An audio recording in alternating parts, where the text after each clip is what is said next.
ಯಾಕೆ ಹುಡುಗಿ ನೀನ್ ಇಲ್ಲಿಗೆ ಬಂದೆ? ಹೋಗು ಒಳಗೆ ಹೋಗು. ಅಜ್ಜಿ ಇದನ್ನೆಲ್ಲ ನಾನು ನೋಡ್ಬಾರ್ದ? ಈ ಶಾಸ್ತ್ರ ಸಂಪ್ರದಾಯ ಎಲ್ಲ ನೋಡಕ್ ಎಷ್ಟು ಚೆನ್ನಾಗಿರುತ್ತೆ.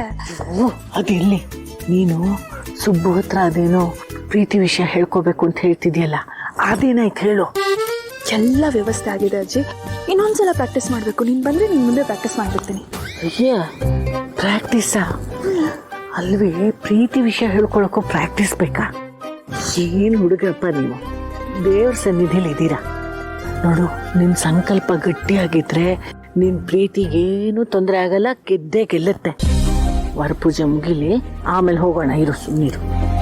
ಎಲ್ಲಿ ಪದ್ಮನಾಭ ಅವ್ರು ಕಾಣಿಸ್ತಿಲ್ಲ? ಅದು ಏನೋ ಕೆಲಸ ಇದೆ ಅಂತ ಇಲ್ಲೇ ಹೋಗಿದ್ದಾರೆ. ಶಾಸ್ತ್ರ ಮಾಡ್ತಾ ಇರೋಣ, ಅಷ್ಟೊಂದು ಬಂದ್ಬಿಡ್ತಾರೆ.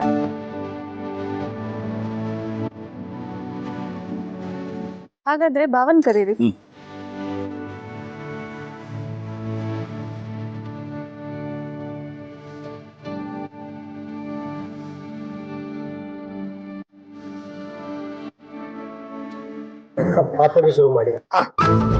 ಏ ಸುಬ್ಬು, ಯಾಕೋ ಇದ್ದೆ? ಅಣ್ಣ ಈಗ ನಿನ್ ಪಾದ ಪೂಜೆ ಮಾಡ್ತಾನೆ, ಕೂತ್ಕೋ. ಇಲ್ಲ ಸರ್, ಯಜಮಾನ್ರು ನನ್ನ ಪಾದ ಪೂಜೆ ಮಾಡೋದು ನನಗೆ ಯಾಕೋ ಸರಿ ಅನ್ನಿಸ್ತಿಲ್ಲ. ನಾನೇ ಅವ್ರ ಕಾಲು ತೊಳೆದು ಬಿಡ್ತೀನಿ. ಅವ್ರ ಪಾದ ಪೂಜೆ ಮಾಡೋದು ಸರಿ ಹೋಗಲ್ಲ, ನನಗೆ ಅದನ್ನ ನೆನ್ಸ್ಕೊಳಕ್ಕೆ ಆಗ್ತಾ ಇಲ್ಲ ಸರ್.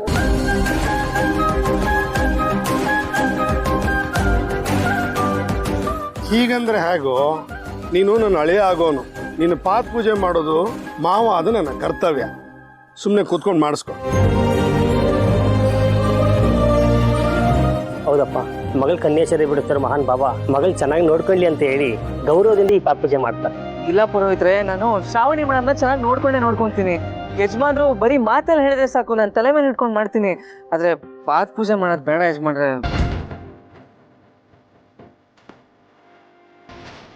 ಯಜಮಾನ್ರಿಗೆ ನಾನು ಗೌರವ ಕೊಡ್ಬೇಕೆ ಹೊರತು ಅವರಿಂದ ಗೌರವ ತಗೊಳ್ಳೋ ಯೋಗ್ಯತೆ ನನಗಿಲ್ಲ.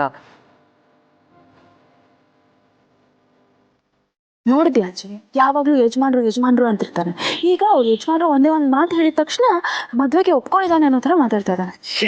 ಹಾಗಲ್ಲ ಕಣೆ, ನೋಡು, ಅಷ್ಟು ವರ್ಷದಿಂದ ಅವನು ವೀರುನ ದೇವ್ರು ಅನ್ನೋ ತರ ಪೂಜೆ ಮಾಡ್ಕೊಂಡು ಬಂದಿದ್ದಾನೆ. ಈಗ ಇದ್ದಕ್ಕಿದ್ದಾಗೆ ಅವನ ಹತ್ರ ಪಾದ ಪೂಜೆ ಮಾಡಿಸ್ಕೋಬೇಕು ಅಂತಂದ್ರೆ ಮುಜುಗರ ಆಗಲ್ವಲ್ಲ?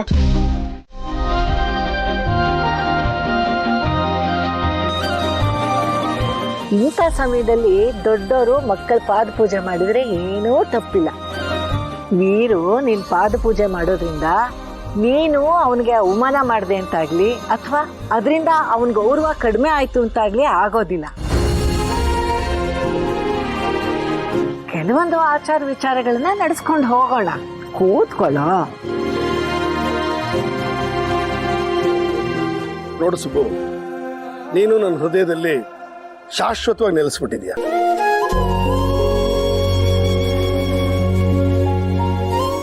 ಶಾಸ್ತ್ರಕ್ಕೋ ಅಥವಾ ಗೌರವಕ್ಕೋ ನಾನು ನಿನ್ನ ಕಾಲ ಹತ್ರ ಕೂತ್ಕೊಂಡ್ರೆ ನನ್ಗೇನು ಮರ್ಯಾದೆ ಕಡಿಮೆ ಆಗಲ್ಲ. ಯಾರು ನನ್ನ ಹೃದಯದಿಂದ ನಿನ್ನನ್ನು ಅಲ್ಲಾಡ್ಸಕ್ಕೆ ಆಗಲ್ಲ.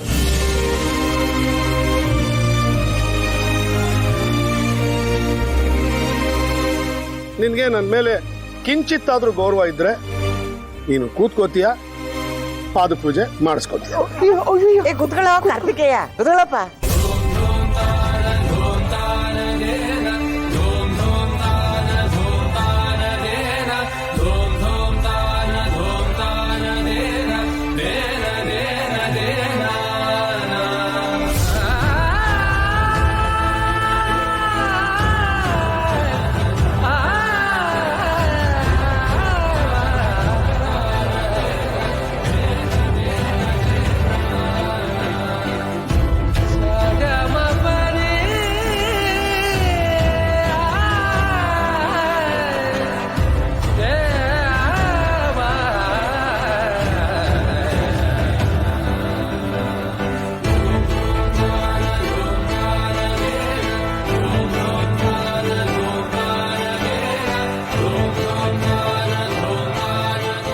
ಇಷ್ಟು ಸಂಸ್ಕಾರ, ಇಷ್ಟು ಪ್ರೀತಿ, ಗೌರವ ಇರೋ ನಿನ್ನನ್ನ ಅಳಿನಾಗ್ ಪಡೆಯಕ್ಕೆ ನಂಗೆ ತುಂಬಾ ಹೆಮ್ಮೆ ಅನ್ನಿಸ್ತಾ ಇದೆ.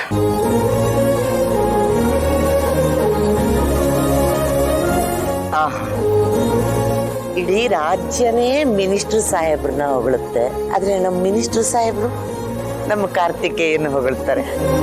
ಅಲ್ಲ, ನಾನು ಮಿನಿಸ್ಟರ್ ಸಾಹೇಬ್ರೇ ಅದೃಷ್ಟವಂತರು ಅನ್ಕೊಂಡಿದ್ದೆ, ಆದ್ರೆ ನಮ್ಮ ಕಾರ್ತಿಕೇಯ ಅವರಿಗಿಂತ ಅದೃಷ್ಟವಂತ.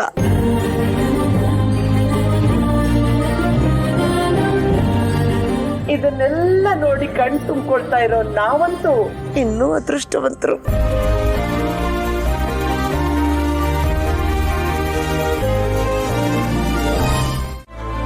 ಒಳ್ಳೆ ಲೈಟಿಂಗ್ ಇರಬೇಕು, ಮದುವೆ ಬ್ಯಾಕ್ ಡ್ರಾಪ್ ಇರಬೇಕು.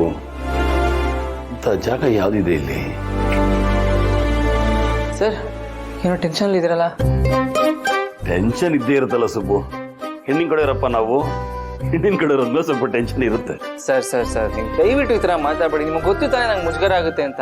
ಅದೇನು ಅಂತ ಹೇಳಿ. ಏನಿಲ್ಲ ಸುಬ್ಬು, ಅಣ್ಣ ಪ್ರೆಸ್ನ ಜೊತೆ ಮಾತಾಡ್ಬೇಕಂತೆ, ಅದಕ್ಕೆ ಪ್ರೆಸ್ ಮೀಟ್ ಅರೇಂಜ್ ಮಾಡು ಅಂತ ಹೇಳ್ದ. ಅದಕ್ಕೆ ಒಂದು ಒಳ್ಳೆ ಜಾಗನ ಹುಡುಕ್ತಾ ಇದೀನಿ. ಅದರಲ್ಲೂ ಸುಬ್ಬುಗ್ ಮಾತ್ರ ಈ ಕೆಲಸ ವಹಿಸ್ಬೇಡ ಅಂತ ಹೇಳಿದಾನೆ. ಹಂಗಂದ್ರೆ ಈ ಕೆಲಸ ನಾನೇ ಮಾಡ್ಬೇಕು. ಅಲ್ಲ, ಯಜಮಾನ ನನಗೆ ವಹಿಸಿರೋ ಕೆಲಸ ನೀವ್ ಹೆಂಗ್ ಮಾಡ್ತೀರಾ? ನೀವೇನು ತಲೆ ಕೆಡ್ಸ್ಕೊಂಬೇಡಿ, ನಾನು ಮಾಡ್ತೀನಿ. ಅಲ್ಲ ಕಣೋ, ನೀನು ಮದುವೆ ಗಂಡು, ನಿನಗೆ ಯಾಕೆ ತಲೆ ಬಿಸಿ ಅಲ್ಲ? ತಲೆ ಬಿಸಿ ಎಲ್ಲ ಏನಿಲ್ಲ ಸರ್. ಮದುವೆ ಗಂಡು, ದೊಡ್ಡ ಮನೆ ಅಳಿ, ಅದು ಇದು ಅಂತ ಹೇಳಿ ಅಟ್ಟಿಕ್ಕೇರ್ಸ್ ಕೂರ್ಸ್ಬಿಟ್ಟಿದ್ದೀರಾ. ನನಗಿದು ಯಾವುದು ತಲೆಗೇರ್ಬಾರ್ದು ಅಂದ್ರೆ ನಾನು ನಿಮ್ಮ ಮನೆ ಕೆಲಸ ಮಾಡ್ತಾನೆ ಇರಬೇಕು. ದಯವಿಟ್ಟು ಇಲ್ಲ ಅಂತ ಹೇಳ್ಬಿಡಿ, ನನಗೆ ಇದರಲ್ಲೇ ಸಮಾಧಾನ. ನೀವೇನು ತಲೆ ಕೆಡ್ಸ್ಕೊಬೇಡಿ, ಜಾಗ ತಾನೆ, ನಾನು ಹುಡುಕ್ತೀನಿ. ಸರಿ ಹೋಯ್ತು, ನಿನಗೂ ಅಣ್ಣನಿಗೂ ಸರಿಯಾಗಿದೆ. ಅವನ್ ಕೆಲಸ ಹೇಳಲ್ಲ, ನೀನ್ ಕೆಲಸ ಮಾಡದೆ ಬಿಡಲ್ಲ. ಆಯ್ತು, ನಾನು ಮೀಡಿಯಾದವ್ರಿಗೆಲ್ಲ ಹೇಳ್ತೀನಿ. ಹಾಗಾದ್ರೆ ನೀನು ಒಂದು ಒಳ್ಳೆ ಜಾಗ ರೆಡಿ ಮಾಡು. ನೀವೇನು ತಲೆ ಕೆಡ್ಸ್ಕೊಬೇಡಿ.